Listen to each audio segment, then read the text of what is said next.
down the hammer and pick up the pencil. You're about to listen to the Savvy Radio Show. Learn from real-life real estate investors, experience revealed with the Savvy Landlord as your host. Okay, here we go. First of all, I'm so glad you're here. I'm glad that you made it. Who's their first time at Landlord Lunch? Okay, well, welcome to the party. Hopefully you'll get as much as you give. This opportunity is for you to learn and to maximize as much education from everybody in the room. I want you to contribute as much as you can and also receive as much as you can by taking notes and asking good questions. Everybody cool with that? So this is not my time. This is not the Steve Van Kallenberg show. This is actually the Angelina show today.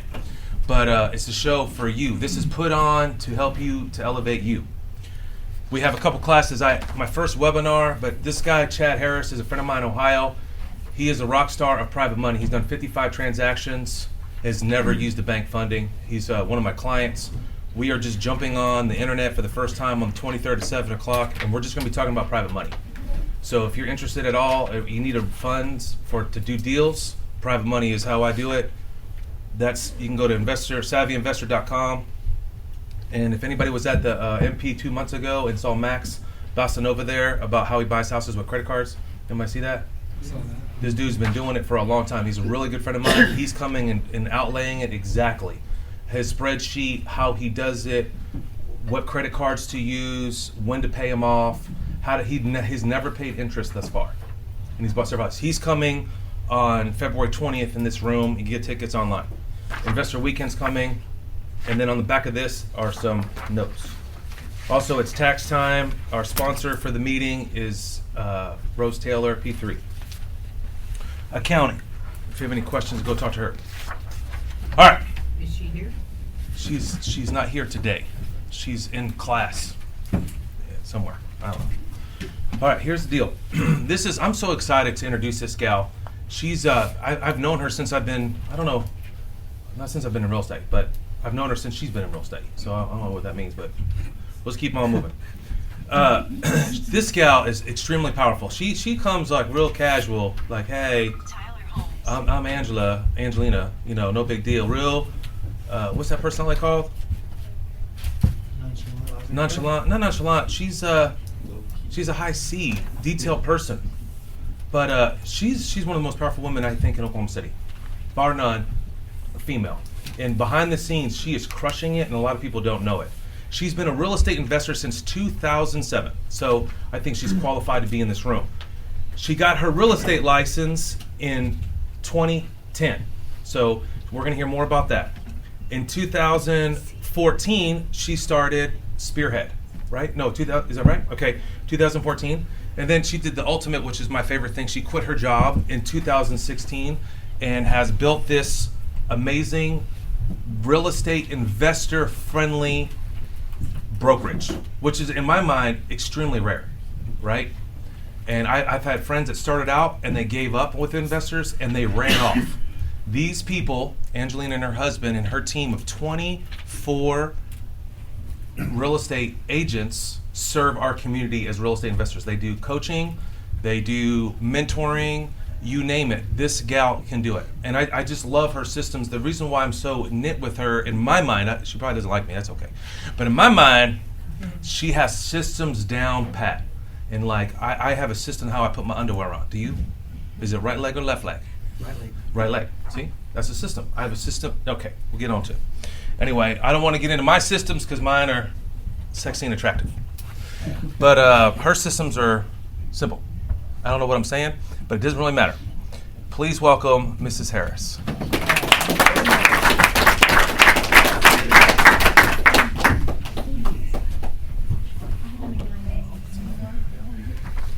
All right, like Steven said,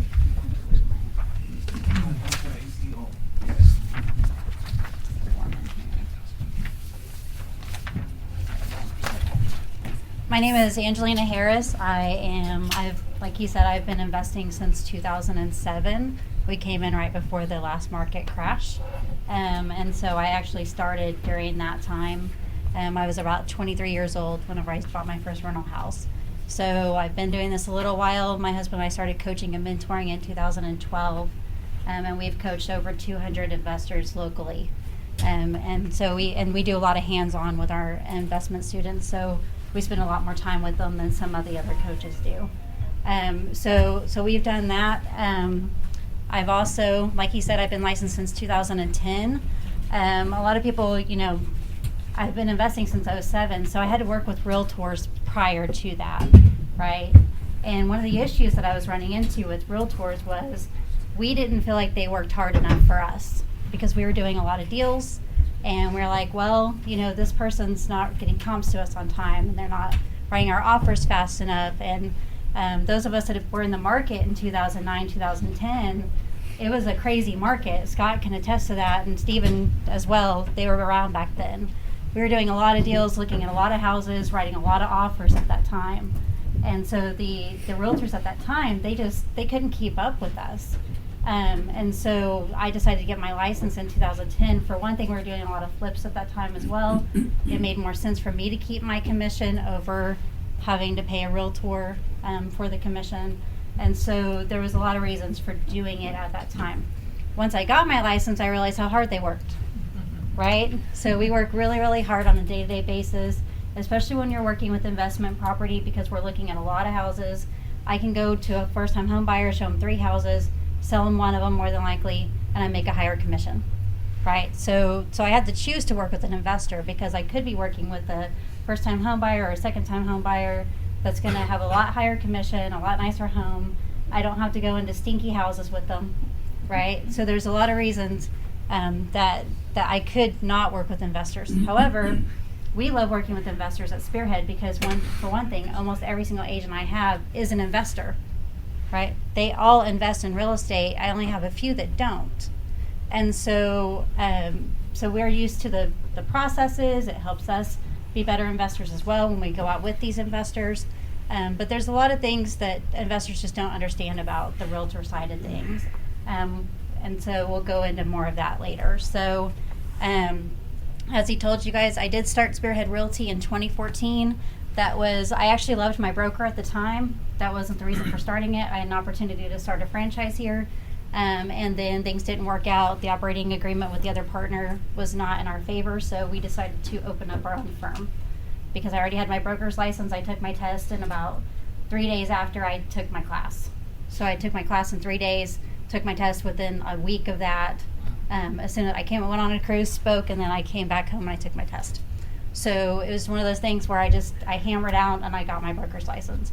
But at that time I had a broker's license, so I had to do something with it, so I started Spearhead Realty. As of today's date, we have 27 agents, and I ran numbers this week, and we did close to $30 million in sales volume this year, and I paid out over $1 million in commissions. So we have done a lot of transactions this year. We did 240 transactions. Over half of those were investors, and the other half were retail buyers. So we've worked a lot with out-of-state people and stuff like that this year. So we're primarily focused on the investor.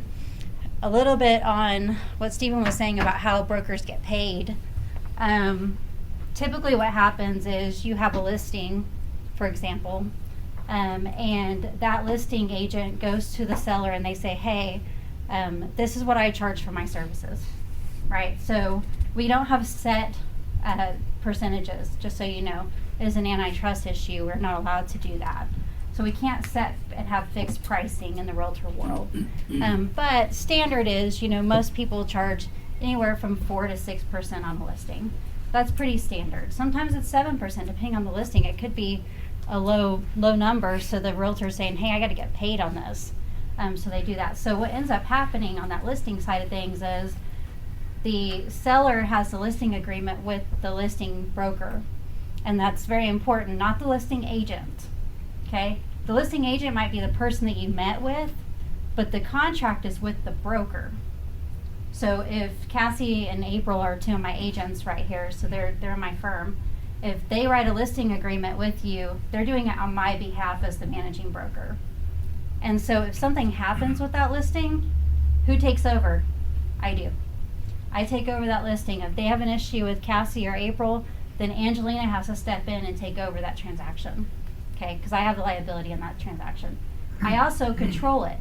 as Steven said, I control that transaction, because if my agent didn't do that right, I'm the one that has to step in and make the changes to it, and I have to make the decisions on it. So that listing agreement is between the seller and the listing broker. And so if it's Keller Williams, it's Keller Williams, the listing broker. Okay? So that's how that works. Now, what happens from there is the listing broker says, hey, buyer's agent, if you bring me a buyer, I'm going to pay you X% on this deal. So I'm going to split my commission with you. Okay? So it's not the seller paying that buyer's agent the commission. It is the listing broker paying that buyer's agent the commission. So some of you guys might think, well, on average, they pay them 3%, right? That's not the case. We can't fix pricing, right? That's an antitrust issue. So what ends up happening is the listing broker could say, I'm going to pay the buyer's broker 1%. I'm going to pay the buyer's broker 2%. I'm going to pay the buyer's broker 3%. I would caution you, though, if you have a listing broker that's doing that, that some of the, even though they're not supposed to, some buyer's agents will not show a property if it's less than 3%. And so you have to be really careful with that. So just pay attention to that. You should ask them a question, how do you split this between you and the buyer's agent? Because you want to know if they're going to give them less than that. So would you agree with that, Jackie? Yes. Yeah. So you just have to be really careful. But we can't talk about percentages. We can't talk about any of those things because of the Antitrust Act, right? We're not allowed to. So so don't say, well, what's the standard commission? I can't give you one. I don't know what the standard commission is. I can tell you some brokers say to their agents, we're going to do a minimum, and this is what we make. And that's what you need to go to your clients and say. With my agents, when they're on a split, I do that.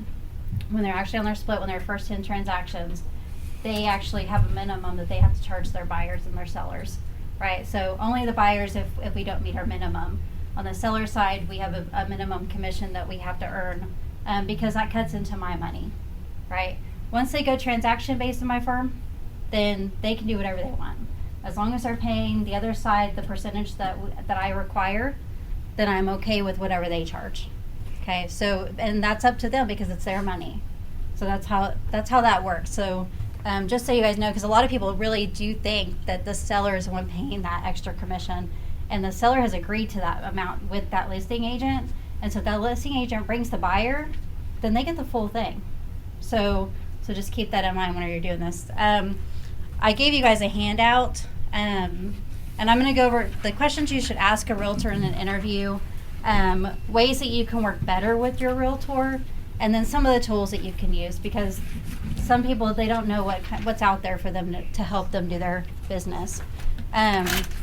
So one of the questions you should ask them is, do you work with investors and understand investment property? Okay? Because how many of you guys have taken a retail agent out to investment property? And what happens? They get grossed out, don't they? It smells. So an investor agent says, what does that smell like? Money, right?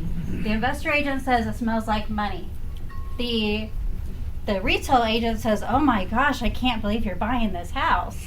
Well, then now you know that agent is probably not the right one for you. They should not be afraid to go into that house. We run into squatters, we run into all kinds of stuff going on inside some of these houses we go and see. And so they should know that. So do you work with investment property is a very important question. Ask them that on the phone before you even meet with them. Don't waste your time with them if they don't understand investment property. Some of them are really new, and if you want somebody to run around and do your bidding all the time, then go for it. Go with a new agent. But having an experienced agent investing is very important. Are you full or part-time in the business? Okay? Because how do transactions work, realtors? All day long, right? All day long.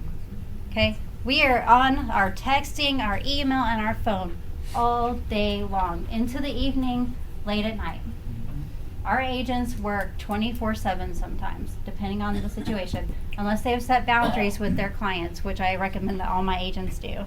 But they work all the time. And other agents don't understand if you want to take off on Sunday with your family. they are still texting and emailing you, making sure that the deal's going through, right? So we work all day long. And so if you're a full-time investor, when do you go look at houses?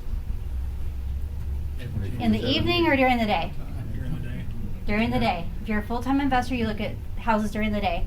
So if you want to go look at houses during the day, do you work with a full-time or part-time realtor?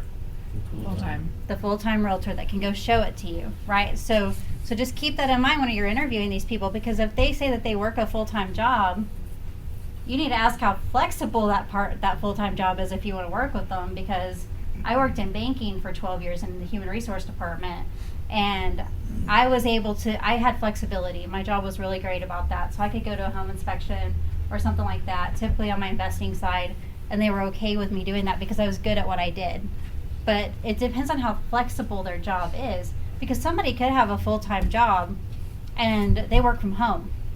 So they can run and they can go take care of a home inspection or whatever if they need to, and then they come back and then they're fine. But you need to ask what their flexibility is on things. But if you're a full-time investor, don't go work with the agent that can only show you houses on nights and weekends. It's not going to work for you, okay? Because your job is to go out and look at houses during the day. So how long have they been licensed, and how much experience do you have? Okay, so when did they get their license, but also how many transactions have they done? Okay, because that's very important, because somebody can be a provisional sales, do no sales that year, do their 45 hours of continuing education, and go to a sales associate without doing any transactions. Okay, so keep that in mind. They could say that they're sales associate, that they've been licensed for over a year, but they have no sales under their belt.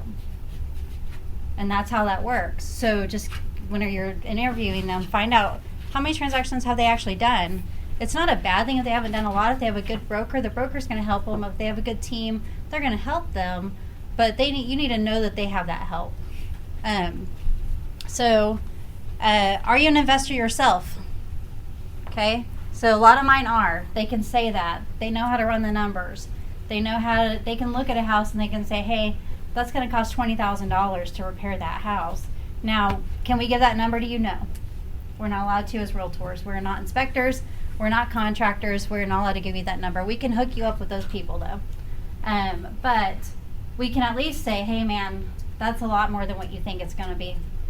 You think it's going to cost you $10,000. I really highly recommend that you get a contractor inspector out here to look at this house, because I'm pretty sure it's going to cost you a whole lot more than that. Right? So we can go into a little bit more detail like that, but we just can't give special numbers. What areas of the city do you specialize in? Okay, so I like blue collar rentals personally. That's what I like to buy as a landlord, and so that's where I specialize. I also specialize in Midwest City and Northwest Oklahoma City and Southwest Oklahoma City and places like that. Find out where your realtor does specialize in. They may be a Norman realtor that specializes in Noble and Purcell and places like that, and they don't come into Oklahoma City. They might not even have MLS access for Oklahoma City, right? So make sure you know where they're working. But also, if you're a 2% landlord, for example, that's a whole different area than even my blue collar rental, okay? So that 2% landlord is going to want an agent that understands that area and what kind of tenants are going to live there and who they're going to rent to and all those things and how much rent they're going to get and how much those houses should be sold for, right? Because they know that area so well. So you want to make sure that the agent that you're working with understands those areas. And if it's some of those areas are a little scary for some agents, you need to make sure somebody's willing to drive over there with you. Right? Because some of them are scared to drive over there. Certain areas, I make my agents take 2 of them with them because of the safety issues that could happen, and especially when they're showing rental properties. So, do you know the area I want to invest in? Again, what areas do they specialize in, and do you know what area I want to invest in? Because if you wanted to invest in a certain area and they don't know it, historic areas, for example, for flips, there are special realtors for that. The Verbode company is really, really good about the historic flips and historic homes. And so I'm on the board with Sarah that runs the Verbode company. And so if I have questions about one of those, I always call her because I'm on the MLS OK board. So we spend a little bit of time together, but she knows so much about that area that I couldn't even think about knowing because I don't know that area as well. So do they know the area that you want to invest? What types of real estate do you specialize in? Do you do residential, commercial, multifamily, industrial, property management? Right? Because I specialize in residential real estate. Okay? That's what we're good at. That's what we do. That's what we're good at. I don't do commercial. I refer that out. Okay? And my brokerage, I refer it out because our code of ethics says that we are not supposed to do transactions that we don't understand. Okay? So we are supposed to refer that out to somebody who understands that type of transaction. Now, someone like me, I'm always trying to get better, so I'm working on my CCIM. So I will know a lot more commercials soon. But I prefer to send like multifamily to Ed Zinneman because he is a multifamily guy. That is what he is good at, right? I collect a percentage of his commission whenever he closes something, if I refer that out to him as a realtor. So it works like that. So know what they understand, because if they don't specialize in commercial and you're a commercial guy or a commercial lady, you need to be going to the person that does commercial, okay? Not the person that does residential because they just muck up the whole transaction. And commercial brokers don't like residential brokers. It's a boys club, okay? So it is like that. And so you better know what you're doing if you go talk to a commercial broker. And if you're a residential broker that doesn't understand that, then you have issues. So do they know how to work with distressed properties, REOs, probates, and short sales? Okay, so I'm pleased to say that my firm does. We understand it very well. Actually, when we have an easy transaction, it's weird for us. Okay, I've had Abby over here call me, and she's like, I feel like I'm missing something. And I'm like, why do you feel like you're missing something? This one was too easy, right? Because it's a regular sale, because we're dealing with Fannie Mae and Freddie Mac and VA, and we're dealing with HUD Home Store, and we're dealing with HomePath, and all these different entities all the time. And the reason why that's important is because they have different contracts. Okay? If your broker understands those particular contracts, and they can say, hey, if you don't close on this deal, you're losing your earnest money. Okay? Or you cannot back out for any reason, or you're not allowed to do inspections, or you're going to have to turn on the utilities to that house on your own to do inspections. Right? So an agent that understands those is the kind of person you want, because that's what a lot of investors buy.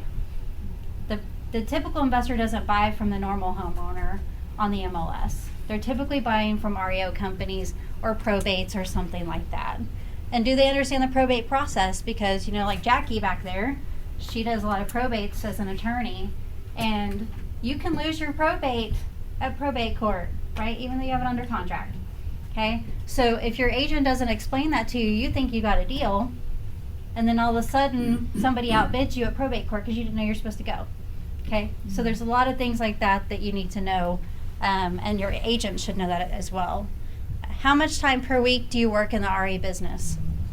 Okay? They could be full-time in the RE business and only work 20 hours a week, because that's their term of full-time. Okay? But you want to make sure they're able to work for you, so ask them those questions. What days and times are you able to show properties? Again, that goes into whether you're a full-time investor versus a part-time investor. If you're a part-time investor, it might be okay to work with that person that works nights and weekends, because that's when you show properties too, right? That's when you can see them. But if you're a full-time investor, that may not work out for you. So just keep that in mind, because if you need to go work and look at properties on Sundays, because that's the only day that you have, then I'm not going to be a good broker for you, because I don't work on Sundays. I refuse to work on Sundays. I tell my agents that things better be really, really bad if you text or email me or call me on Sunday and expect for me to respond. And it's because that's my family day. So I'm not going to be a good broker for you if the only day you can look at properties is on Sunday. Okay? So just look at that as well. So do you have a minimum commission? Okay? What do I mean by that? So Steven's worked with our firm. He worked with my agent, Ivan, right? So Ivan has a minimum commission, right? Yes. Yeah. So Ivan says, hey, Steven, I love showing you properties, man, but I have to make a certain amount of money. Okay? So if that selling, remember the selling side offers the percentage, right? So the listing broker offers the percentage or the flat fee, whatever they put on the MLS, right? That's a contract between the brokers on the MLS. So if they say, I'm going to pay you $1,000 selling broker, and Ivan says, hey, Steven, it's $1,500 minimum, then Steven's going to come to the table with $500 difference, okay? And a lot of my agents do a $1,500 minimum only because it's so time consuming to work with investors, right? So if it's a $750 commission on the listing side, the buyer's going to come to the table with $750, okay? So just keep that in mind. And then obviously, as he told you before, they got to pay their broker, okay? Is that a trend? Is that a lot of your agents do that? And is that because they've been burned before? Or what's their rationale behind? It's just because of the level of time that we have to spend to, especially right now with the deals being harder to find than they used to be. Like back in 2010, you threw a rock, right? And we had a deal. There was actually, I remember we had to slow down back then because you were able to buy too much and get yourself in trouble, right? Because there's too many deals on the market. But nowadays there's not, it's very competitive in the market to get deals. And so you're going to throw out a lot of offers and a lot of time. So the agents they have to be able to get back their time. And so that's by doing that minimum. Because sometimes I've seen some transactions, I make $250 on it on the listing side. And it's a tough transaction, like the contract's 60 pages. Right? And I'm reading through this contract of 60 pages and I'm like, I'm gonna make $250 on the listing side of this. Is that really worth my time? Right? And so now I have to go to my buyer and say, hey, they're only gonna pay me $250. You need to come up with the difference so that it makes it worth my time, because every transaction we do, we have liability. As Steven said, we have errors and omissions insurance. And so if that transaction was $100,000, I have to put that on my errors and omissions insurance that I sold a $100,000 property. Well, if I only make $250 on that, I still have to pay E&O on a $100,000 property. So that's the other thing that you have to look at. Plus, $250 as a broker, like the only one that made money on that is me as a broker if I did it. My agent would make zero. They'd have to pay me, actually. They'd have to pay me because they're flat fee agents. They'd have to pay me money in order to do that deal. So it would cost them money. Now, if that happened to them, would we discuss it, agents? Angelina would discuss it with you because I wouldn't do that to them. But it's one of those things where some brokers don't care and they will charge whatever to their agents because that's what the agreement is. Do you work with wholesalers? Right? How many agents in here work with wholesalers? I do. Right? Do we hate the wholesalers? No, we don't. Okay? Yeah, no, there are some wholesalers that are not doing things the way they should. I agree with that. But a lot of the wholesaling companies, especially the big wholesaling companies, if I bring them a buyer as an agent, they will pay me. Right? And so if you guys see a property and you want an agent to represent you and it's a wholesaler, then most of the wholesalers have on the bottom of their emails that says, we'll pay a commission, right? You guys do it, don't you? Yeah. Yeah. So home investors, they pay commissions on realtors bringing them deals. Okay? So just know that some of us work with wholesalers, some of us refuse to work with wholesalers, right? Some brokers say, don't touch that wholesaler, whatever. So Speedy pays us a lot of commissions because our agents work closely with Speedy house buyers. And so whenever a deal comes up, Abby sees it come across her thing, she calls her buyer and she says, hey, Speedy just had this deal come out, you want to go look at it? She goes and shows it, and then Speedy will pay her a commission. Okay? So we have no problem working with wholesalers, the legitimate wholesalers. There are some out there that are not. Now, do I like to work with a wholesaler whenever it comes to getting them comps and stuff like that? Not really. Okay? The reason why is they don't buy anything. The wholesaler never buys anything, right? So that wholesaler is basically wasting that agent's time all the time if they're not willing to purchase a property, right? So most wholesaling firms have a licensee on their staff somewhere, don't they, Scott? We don't. You don't, but your brother does, right? Yeah. Your brother does, and a lot of them do. A lot of them have a licensee, or they have an MLS assistant working with them, which is somebody who assists a realtor that has MLS access, and it's so that they can get comps and stuff like that. And so there's a lot of wholesaling firms that have licensees on their books somewhere, and it's to help them get that, because the realtors don't have time to run comps for wholesalers.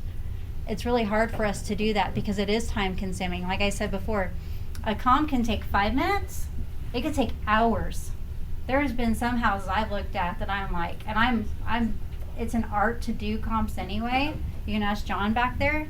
It is an art. There's some appraisals, I'm sure, for you that take, an hour, and then there's some that take hours and hours and hours for you to complete, right? And it just depends on where they're located, what's going on with it, is it a weird property or not, and those kinds of things. So it does take us a lot of time to do that. Will they make a low offer? Right? Because some agents are like, you want to offer what? Right? Will they make a low offer? Now, the caveat to that is, and Cassie has told, she's had some frustration as a realtor with some of her clients, is that some people will go in and say, I'm going to offer 80% of list price no matter what, and they haven't seen the property. And we don't like to do that at Spearhead. We're like, sorry, I have one agent that's willing to do it, but she pays a transaction coordinator to write up the offers, because it takes us too much time to legally write up an offer. It can take anywhere from 20 minutes to an hour to 2 hours to write that offer up. If I have to write 20 of those up that day, my whole day was spent writing offers that might not get accepted. Okay? So they take a lot of time. So low offers, and what I mean by a low offer is an investor offer, right? And I'm okay with that. I'm cool with an investor offer. If you come to me and you say, hey, Angelina, we looked at the comps, we looked at the ARV, we looked at the repairs, we saw the property, I'm cool with whatever you offer at that point, because you did your analysis. I'm okay with that. But I'm not okay with the person that just goes in and offers 80% and tries to buy it. It's a lot of wasted time. Okay? Now, I have one agent that she does it, but she does it for herself, and she just pays our transaction coordinator per offer that she writes. I don't know how much money she's paid him, because he writes a lot of offers and she doesn't get a lot accepted. So, but she has to pay him per offer that she writes up, and that can add up really, really fast. So, and then, do you have investors I could talk to get a reference? Okay. So, are they working with other investors, and can you call them and see how they work with them? Because some investors be like, no, they don't show up on time, they don't answer my calls, they don't get me comps, they don't write me offers on time, things like that, right? Or they may say, yeah, that person's awesome, I really hate to share them with you, right? Those kinds of things. So you just want to get it with, and find out the other investors working with that agent. And then, how many other clients are you currently working with? Do they even have time to work with you? Are they working on a team with somebody so the other agents can go show properties for them? Because we can't show you we have to show properties. If it's on the MLS, we have to go show it to you. We are not allowed to legally give you a combo.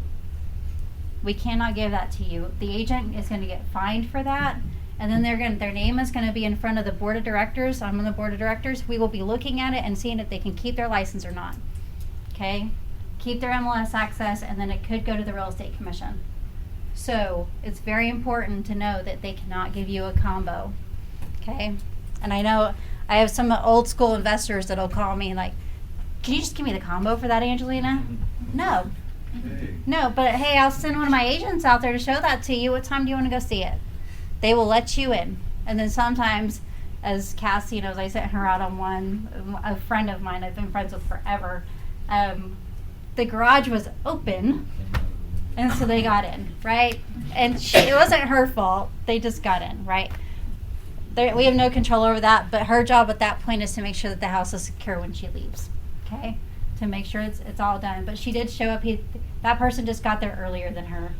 They always get there 15 minutes early anyway, and so they got there right before she did, and they got into the property on their own.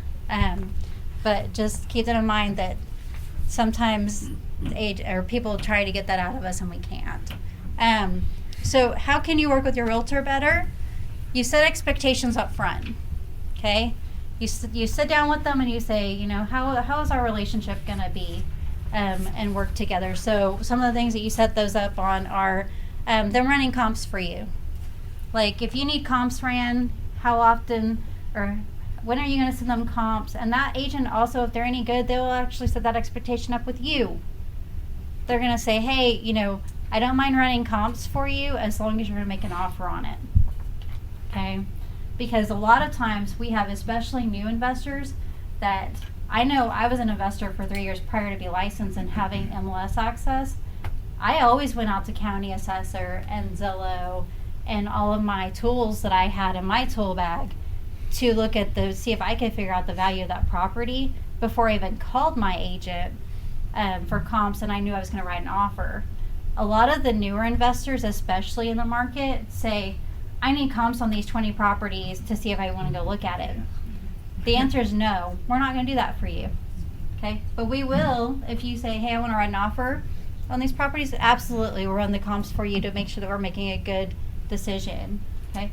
But you also need to know your numbers, because I could send you comps and you might know that neighborhood better than me.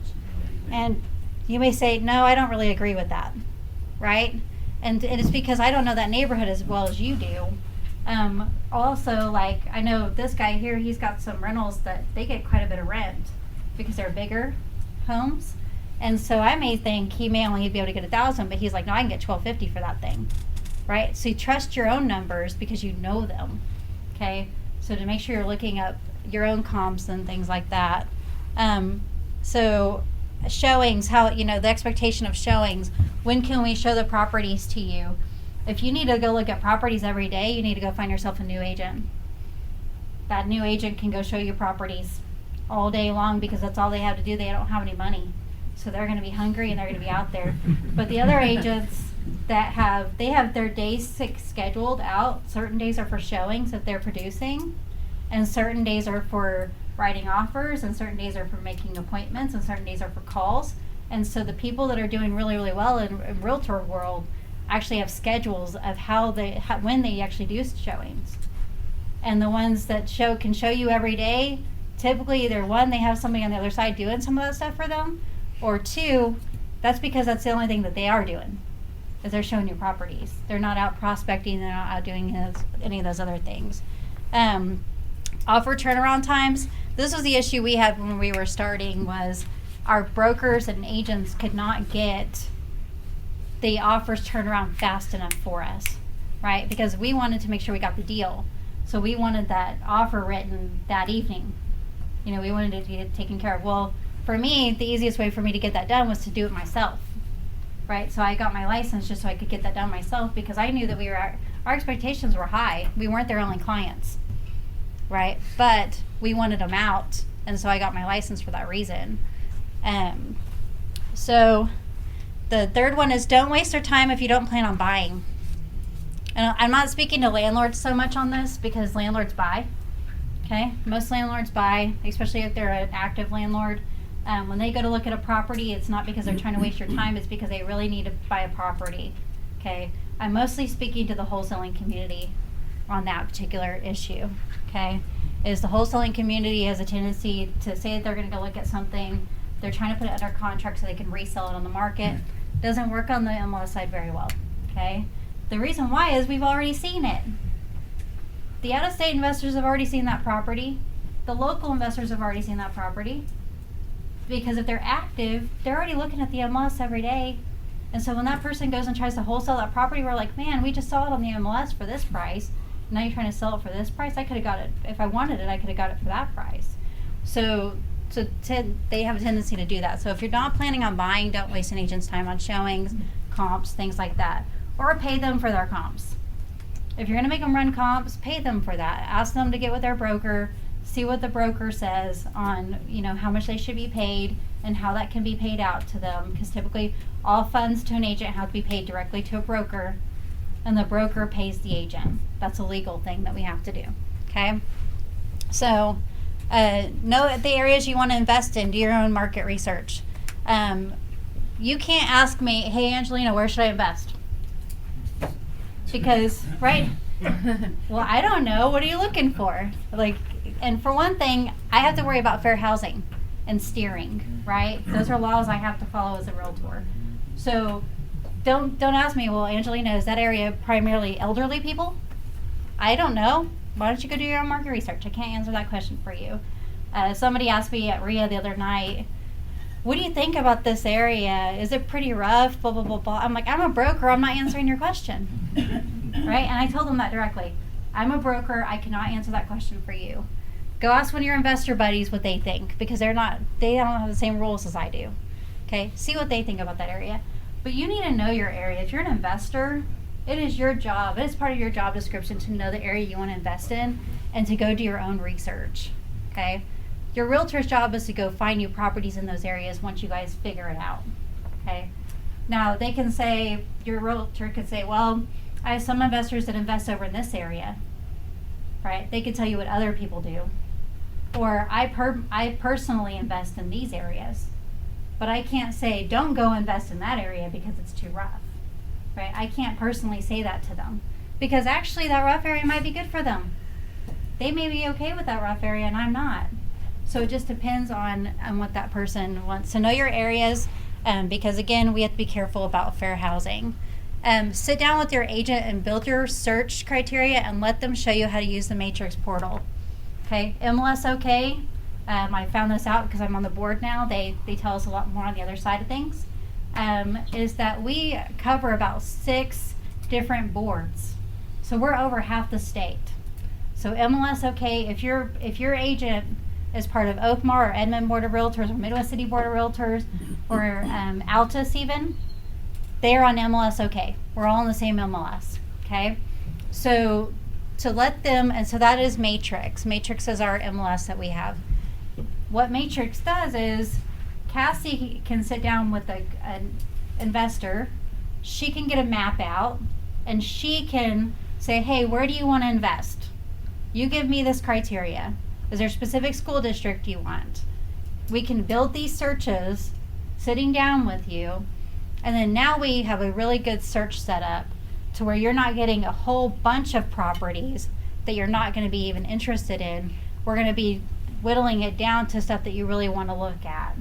Okay? Because if I just say, pull everything in Midwest City, and you say, no, Angelina, I don't want that area of Midwest City, okay?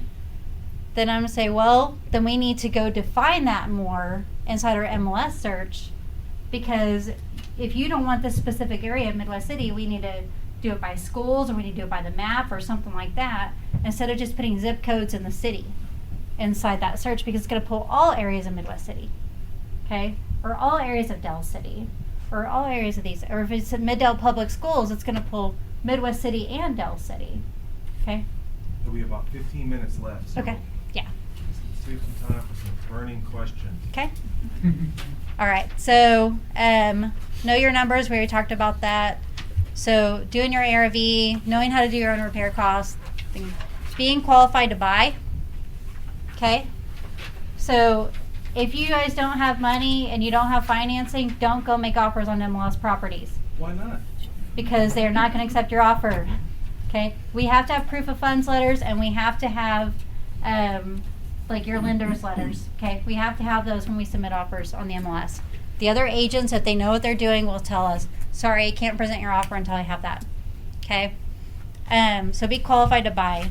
Be loyal to your agent. If you're working with a lot of realtors, let them know that up front. So I was taught early on in my realtor career that investors are going to work with 2 to 3 realtors at any given time, so don't get upset, Angelina. Okay? And I'm cool with that. I worked with several, but I always was up front with that person. But typically you do it geographically, right? So if they're in Norman, you work with the Norman agent out there. If you're working at a Tulsa, work with that Tulsa agent. And try to do it geographically, but be loyal to that person. If they spend a lot of time with you and they were helping you, then be loyal to them, okay? If the agent isn't available to show you a property, give them an opportunity to have somebody else in their firm show it to you. Okay, sometimes they're not available because we're not always available 24/7, but they can help you if they have somebody else in the firm go show it. We do showing fees, so our agents will pay the other agents showing fees. So we do that in our brokerage. If you're leasing out a property, we do a lot of leasing for people. And so if you're leasing out a property, make sure that it's ready for rental, right? Make sure it's cleaned up, and we can actually sign a lease that day with that tenant and move them in. because we see a lot of it, like landlords that won't do that. And we're like, okay, well, we can't put this on the market for you until it's ready. And then don't ask your agent for a combo to a house. We already talked about that. It is a violation. And then always have your earnest money in a timely manner. We have a 3-day window that we have to get it in. And so if it's not in by then the seller can actually back out the contract based on our current state contract that we have. And then websites that you can use, because I'm telling you, you need to be able to, look at your own stuff and do your own comps and things like that, preferably, and then get us whenever you're actually ready to be serious and make an offer. And so the REO websites are the HUDHomestore.com, HubZoo.com is an auction website, auction.com, homepath.com, homesteps.com, and listingsromco.com. Okay, these are all different websites you can go to and look for deals on. And then most of them are going to be realtors that you have to work with on those deals. So you can send it to your realtor and say, hey, I want to go look at this property. Comparable sales, look at all the county assessor websites. Zillow.com, don't look at this estimate.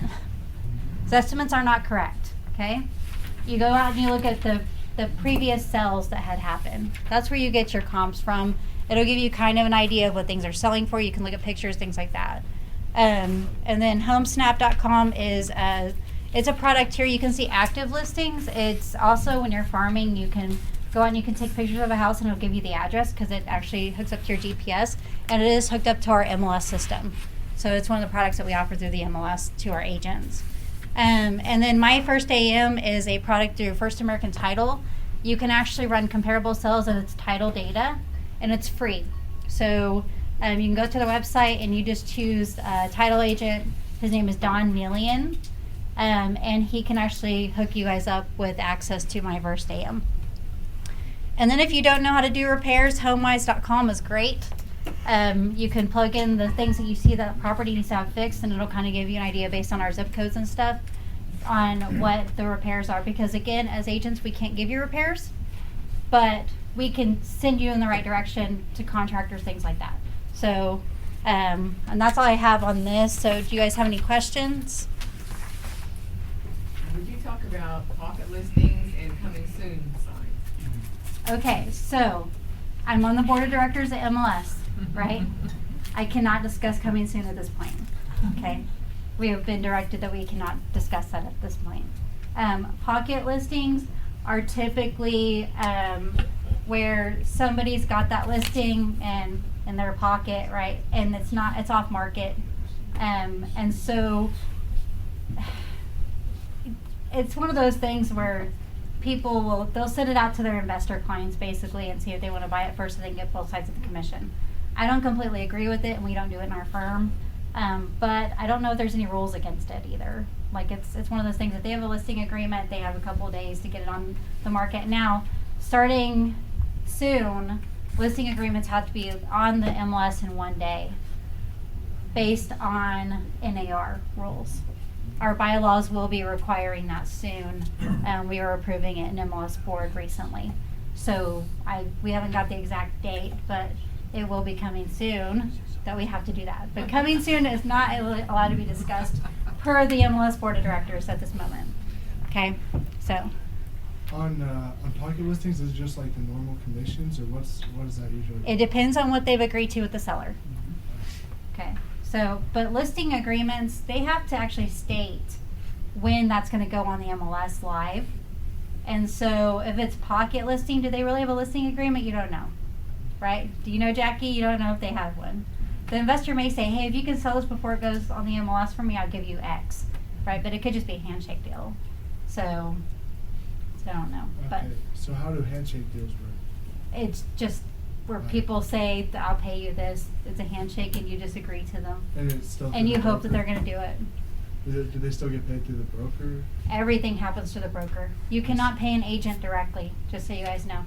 If they are not a broker owner, the brokerage has to be the one paid.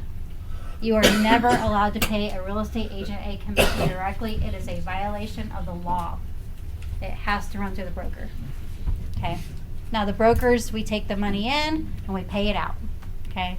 So all my leasing that we do through our firm runs through me first, and then I pay the agents via a checkbook. So So you built this investor-friendly brokerage. Mhm. Do you guys all, there's 24 agents? 27. 27. And do you guys all share the same stable of investors, or does everyone have their own little go-to people? Everyone has their own buyers, but some of the agents do work with the same investors. Okay? And we have a really good culture where they all love each other. And so there's not a lot of competition within the firm. Amazing. But whenever there is a conflict, right, Abby, Angelina handles it. Right? Angelina steps in and says, "Okay, guys, don't screw up. This is not how our culture is in our firm.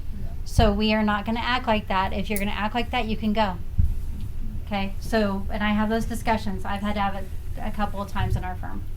So, but once they realize that that's our culture, then they're like, "Okay, I'll step out." Okay?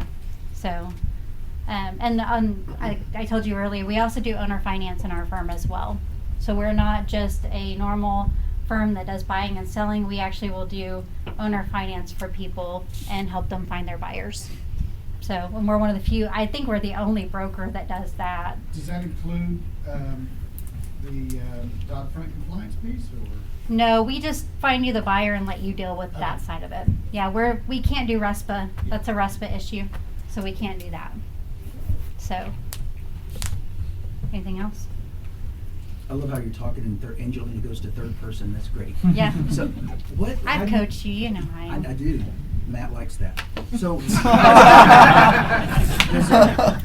when you were a leasing agent, how do you do that? How does that work? When we do leasing? Yes. Okay, so when our firm does leasing, typically, and correct me ladies, because they both do it in my firm, is that the landlord comes to them and says, "Hey, I need you to lease out this property for me." And then typically the commission for us is a 1 month's rent. And we do a minimum. We try to do like at least $750, because if I'm doing a $500 rental, it's not really worth my time because people don't like to show up, right? So they do a minimum of at least $750 on average. Sometimes if they've worked with an investor a lot, they'll do a lower amount. But the girls, typically I have mostly ladies that do it in my firm, and they will go out and they market it for you. If you have a Buildium account or a Cozy account, they will actually get a login from you, and then they can set it up through your account and do all the marketing for you. So they take all the phone calls, they do all the marketing, they meet the people out at the houses, they do the lease signing and the move-in inspection, and then they pay the tenant pays the landlord directly, and then we invoice the landlord. But we take care of all that stuff for you.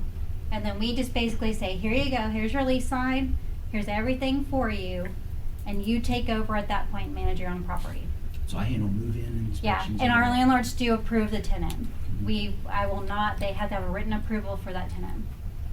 So yeah. They do It's- the background check. we do the background check, and we hand it over and we say, "Hey, Jason, this is this person. Are you cool with them or not?" If he's good with it, then he says yes. We set a move-in date, and we do all that process for you. Yeah. And they follow my rules whenever it comes to screening, which a lot of people know that I'm really, really strict about. Hey, yeah, my rules, Steven. My rules. Yeah. Yeah. Strong up there. I'm strict whenever it comes to the way that we screen people, because our name is on it, okay? Well, I And so agree. we You make need to sure have a that we board. do screen them very thoroughly for the client. So anything else? What do you spend most of your time on as a broker? And is it similar with other brokers, or is it different because you're more an investor brokerage? So me personally, I chose a long time ago not to be a selling broker. Okay, some brokers are selling brokers. There's a difference. I'm a manager. My job is to stay in the office and manage everything that's going on, managing the business side of things. And so the only deals I do are my own, and it's only because I am a control freak when it comes to my stuff. Okay. Now, do I lease my own properties out? No. I hire Abby and Cassie and Nashmi, all of those ladies to go do that for me, because that's very time consuming, and I have to run 3 businesses, so I don't have time to go do those showings. But most of my time is spent building systems, doing operational side of things, and answering questions. I spend most of my days answering questions for the agents. My phone, before I even got here, I had 10 questions. before I even got here this morning, right, from agents and from clients. So I spend a lot of time answering questions throughout the day. That's the broker's job, is to be able to be available for questions to keep the liability down. All right, what's a selling broker? A selling broker is somebody who actually sells real estate and they manage a firm. Okay? So their main focus is to sell. They do both. So they manage the brokerage. I think Donna's a selling broker, right? So Donna sells. So Donna actually goes out and she gets her own prospects and she does all those things. But then she just now became a broker, so she's probably going to have agents, I'm sure. And so she's going to be managing those agents as well. I just chose not to be a selling broker. I don't want to be out there in the field. And so I pass all my leads on to my agents. So. Cool. Yeah. All right, anybody else have any questions? Yes, Jackie. And you're on the board, so what is the main complaints that people, that you get about realtors? What is it they're doing wrong, or On the to MLS? break the rules? Well, I got one question about that. Are they going to pat like up in, as I think it's Illinois, you can't wholesale anymore without, you can wholesale, you have to have a license. Yeah, so Is that on the that's a table? real estate commission thing, not a board, not Okay. MLS. Oh, okay. So real estate commission has had on their docket for has it been like 2 years, Keith? At least 2 years. 2 years now, and you guys can follow that. You can go to the Real Estate Commission website, go out to their commission meetings, and they have their agenda. And so you can see what their agenda is, and you guys can show up to that meeting if you want to. And scream Huh? and yell? They do Like a public town hearings, meeting? and you Okay. can actually speak if you want. But basically, they do have. Monica Whitrock is on the commission right now, and she was a board of director at the bank I used to work for, so I know her really well. She's also the president of First American Title, and she doesn't like wholesaling, and she's a really, really smart attorney. So I could see her being able to get that So we don't passed. know, but that's on the docket that one day that to sell There's a property possibility. wholesale, you'd have to have a license. There's a possibility it will have to be a licensable activity. Do you know any other states besides Chicago? Do you know? I think they said Arkansas has Oh, of done course, something. Arkansas. Yeah, I think that one of the places they were looking at was like, I want to say it was Utah and Arkansas were the two states that they were looking at Interesting. on their law that they were. What was your question again, Jackie? Sorry. I was wondering about violations when you put stuff on the MLS. The Not violations- changing the status or. Yeah, so it's normally not changing the status on time, right? Pending. To closed, pending. Putting the final data in. Yeah, putting your final data in. Wrong words. Using the word white for fence. We can't do that, okay? Because it could be considered a fair housing issue if it's worded wrong. And so No they white tell you to fences. take that out. How about Black Blanco? fences were okay, but Yeah. white fences are Blanco. not. Yeah, so things like that, like we see that a lot. But actually recently one of It's the a brown biggest fence. issues was there was a broker that was actually like changing from withdrawn to released, and the released issue, it was $1,000 fine for the person to go and list that property even though they were allowed to. And so it was a big issue between the withdrawn and released thing. So- But they fixed that now where it's all fixed. So you have experience as an investor and as a realtor and broker. Mhm. Us as investors, what drives you crazy that we could do better to get better service? I mean, I know your firm. I've heard great things, but just generally, is there a way that we could communicate to you guys and make your life a little bit easier? I think it's more of like some of the stuff I said about working with your realtor better. There's a lot of those things. Is there anything you can think of, Cassie? Because she works with a lot of investors, says Abby. I'm not out in the field with them as much. So anything that drives you guys crazy? Well, my main thing is, if I send you a property and I'm the first to send it and I've sent you comps, don't write the offer up with another agent. Like, Yeah, that's an integrity like- issue. Oh, Yeah, Yeah. so if another agent found your property, fine, go with them, but if I'm the one who sent it and ran comps, please make the offer with me. Yeah. And that's being loyal to your agent, right? I So- think it's just integrity. And then on the flip side, there's been agents that have been frustrated with me, but that realtor emailed me Mhm. and gave me that information. Yeah. And I think that's wrong to do it. So it's a catch-22 for an investor because you guys may blast it all on MLS and everyone got that same lead, but that realtor called me and said, "Hey, Steven, this is a deal you should buy."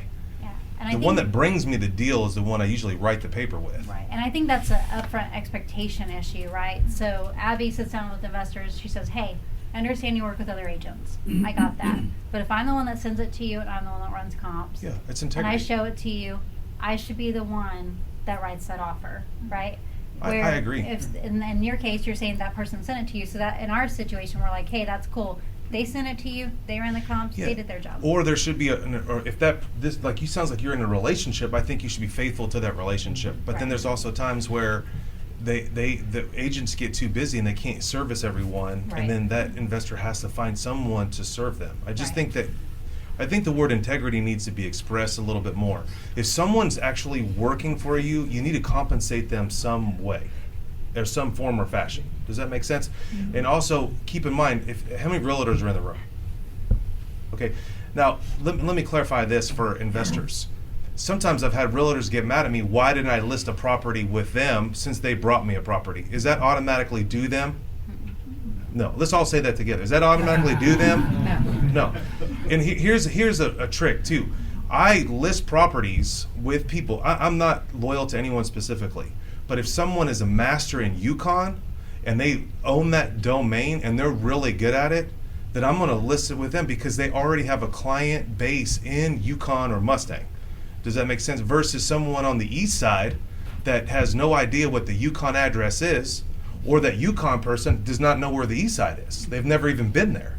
Right. Does that make sense? And so I just think that we just need to have an understanding of respect, that we're all trying to win and everybody should, there's enough margin on the table that everybody should get paid. But what I see is that people are getting mad at realtors because they're not serving them deals. Honestly, investors, there's no deals out there.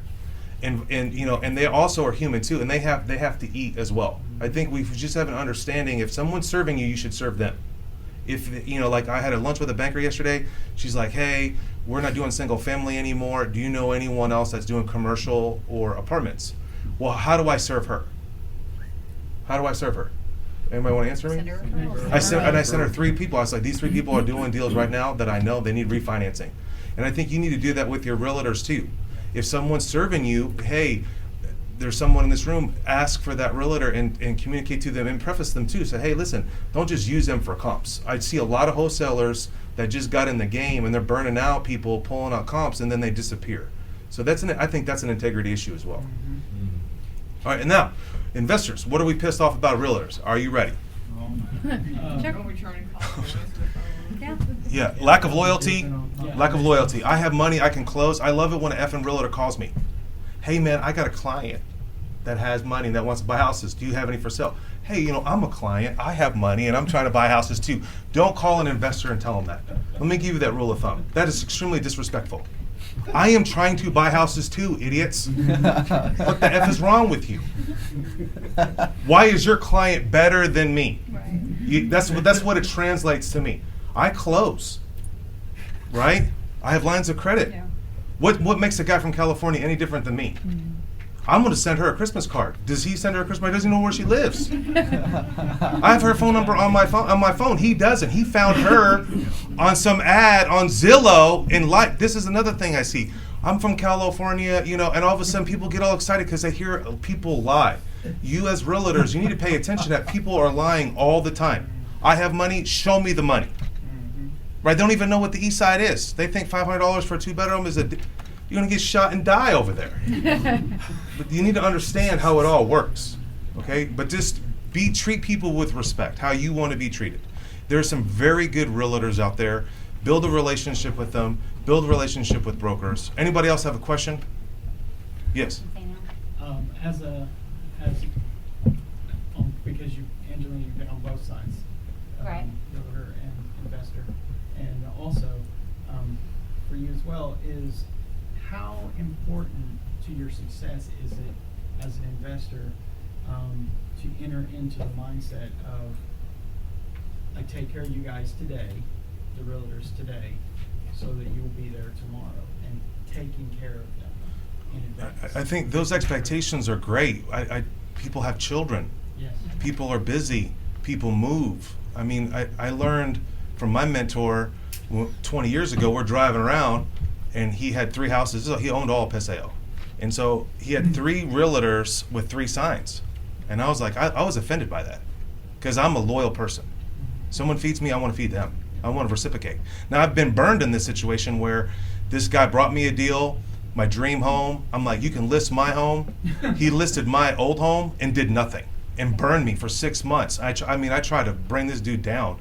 I was so locked in his contract. He never showed it, never put it on Craigslist. Back then, Craigslist was cool. Never did all that jazz. So it's reciprocal, but my mentor told me it was very interesting. I keep them hungry, not in a disrespectful way. There needs to be an accountable way. Back in the day, people would just sleep as realtors because you kind of have to do that. There wasn't the internet as it is so powerful. You could do all this game on your own, but you will not be successful in this game if you do not have a broker, a realtor, an appraiser, an insurance person. This culture, this game of millennials being independent, it will not work. If you want to reach multi-million-dollar status, you have to build a successful team. And then you're going to some people are not going to like you because you can't close at a specific time, or I see this all the time. Wholesalers that I've spent a lot of time, a lot of investing, and then I see them on Facebook giving deals to people that, for an extra $500. Or someone's willing, I'm like, I'm just not going to sell out I want to build a relationship. I want this individual to be successful, right? But if you come with the selfish mindset, you won't win. You might win temporarily. And I think this game, to really do well, is a long-term process. You're gonna get some great people. There are some great people in my life that I would not be where I am today, and they're not even in the business anymore. So I just think that you need to cultivate the team that you have around you, build it up as much as you can. Some are going to jump off. Some are going to chase other rabbits. When they come back on, if they do or they don't, and you just keep riding, okay? And there's some people at different levels. Investors, realtors are at different levels too. They may be, years. They just got their license and they're so motivated and they're exciting. It's a great time for you to build a relationship with them, and then they move off and they're in commercial world and you don't even hear from them anymore, or they just completely disappear. I don't think there's a perfect science to it. This firm is very rare. First of all, I was texting a realtor as she was talking, and I said, "This is awesome." I said, "Hey, what do you think of Spearhead?" I don't follow them. I don't know them. Very, very powerful. This successful realtor replied back and said this: "I don't work with investors. You don't make any money." Because we're all douchey. Yeah. We're all cheap. You know what I'm saying? But it's true. But like, these people have dedicated their life to serving people and on a different, you got to understand, you got to be loyal to people. I'm loyal to people that serve me. If someone brings me a deal, man, I'm going to do whatever it takes to reciprocate the situation. And let me just say to that, where that person said that about the investors. Yep. Is, we have a bad rep. One, I'm an investor, so I'm a little partial to us investors. Don't get me wrong. But the other thing is, those of us that have been in the crash, Scott, Steven, we've all been through the crash, right? Those of us that have been, who did all the work in the crash, Scott? The realtors. How did your wholesaling business do during the crash? Right. How many rentals did you have to acquire? A lot, right? So the realtors became super important during the crash. Well, the other side of that is, whenever the crash happens again, who feeds us realtors? The investors do. The retail market does not feed us. So as a broker, I understand both sides of this thing. And so I know that I have to feed my investors when the times are good and when the times are bad. And so that whenever it comes time for us to be fed, we're going to be really well fed. Our investors are going to take care of us and make sure that we are making our money. But the other thing I tell my agents is, have a couple of investors under your belt, because they feed you whenever you can't make a retail sale. Those investors keep you fed. They're constantly buying. If he's buying 20, 30, 40 houses off the MLS a year, is he going to take priority over the guy selling 2 or buying 2? Yes, absolutely. We're going to take care of our investors that take care of us. So the people that say you don't make any money, that's why you do a minimum, right? So here's 2 things this is how I look at it. This is how I do it today. This I did 20 years ago. I look at it, when I get a deal and I close it, I thank that person that my family's going to be fed forever. It's like Jesus in my mind, okay? When that person brings me a deal, like someone loaned me $500,000 to close this commercial deal, I thank that guy every time. Yet, one, it's private money, and I'm thanking him because I want him to loan me more money again. But I do say this in the conversation. I try to get this in every conversation. Hey, my family is eating today because of you. And they blow me off. Like her family, the Grief family. I have an investment right now I would have never have had if it wasn't for the Grief family because they loan me the money. That's how I look at them. If we just start coming across, now here's this on the other side. I've loaned people money and they spit in my face 3 years later, or I've helped this investor pay for their bandit signs and they disappeared and they never even paid me back. Right? Remember where you come from and remember how you got those deals. Okay? I think every time I have X amount of units because of these key people, and I'm thankful for them. Do not forget the people that helped you in the beginning. Do not forget realtors that they pay $2,000 a year just to get you a comp. You think a comp means 5 minutes on the internet, or it's dumb, and it could be wrong. And this realtor may not know how to pull comps properly. Okay? They may not pull the right houses at the right time. Like what she said earlier, it takes sometimes 30 minutes because it could be in Hera and there's no comps. Like, try to buy a house in Forest Park, it's impossible to get accurate counts over there, comps. But you got to understand, there's value in a realtor. I list with realtors, I buy with realtors. Sometimes I list wholesale, sometimes I don't. It's just, but remember, they're human, they have a job, and never forget where they came from, where they come from. And they put the work in. They went to school, they are a professional. Some of the realtors don't act that way. That's like in any industry. But you need to respect what they have done and the professionalism that they have. If we can just all operate at above level, all this other flunky stuff that's going on will all wash away. Okay? Are we cool with that? And I know if you hear me on the radio, I do make fun of realtors all the time. So, and I don't like them because they're not faithful. Some of them. Some of them are, and they can't be, because there's some times where they need to eat from me. I can't buy that house because I'm in a transaction on another transaction. So they have to move on. It's not fair to them that I can buy 10 deals from them in 6 months and I'm feeding them, they're feeding me. But then on the 11th month, when they try to get to me and they're like, hey, we got this deal, I can't close it because I'm over here on this other transaction that's a commercial deal. Okay? So you got to understand how the game works, how they get paid. Remember, how do they get paid? 25. I mean, it's crazy. If you were here in the beginning, Depends on where they're licensed at. yeah, I mean, it's crazy. They're not making 6%. That's where I think a lot of people are confused, and a lot of rookies are confused that the seller automatically pays them. And that's not necessarily the case either. Every deal is different, but you got to understand they're not getting the full 6%. And what you're paying for, if you're listing a property, these are the key things. You got to understand how the game works. Okay, if you're going to be successful, you got to understand all aspects of the game. Okay. Any other questions on that? Yes. To maintain your realtor's license, it's more money annually than maintaining like my law degree, because I have to do both. Well said. So being a realtor costs you more annually in dues, MLS, all this stuff. And then when you're a broker, the little do. Yeah. And brokers have general liability insurance. We have to cover for every contractor we have. We have errors and omissions insurance. Yeah. We have all the systems should have that we covered pay errors and omissions. for. We have all kinds of stuff that we're paying for on a day-to-day basis. Awesome. Hey, put your hands together for Angelina. Appreciate your time. Thank you. Is there a subject does anybody want to cover next? Broke? Just tired of making chump change? Learn how to improve your income and build wealth with real estate investing. Investor Weekend is here to help you do just that. Join us for a powerful, knowledge-packed weekend that is bound to enlarge your real estate investments. What can you expect to get from the Investor Weekend? Hear great national and local real estate investors. Learn how to buy rental property, build wealth, and connect with other like-minded people for funding, partnerships, and even hot deals. Whether you're a seasoned investor or never purchased a property before, you don't want to miss the Investor Weekend. Right now, only $98. Go to www.investorweekend.com now to register or to find out more. Thanks for listening to the Savvy Radio Show. Glide online and listen to our other motivating episodes at savvyradioshow.com. Connect on Twitter at LandlordBook and always be buying assets.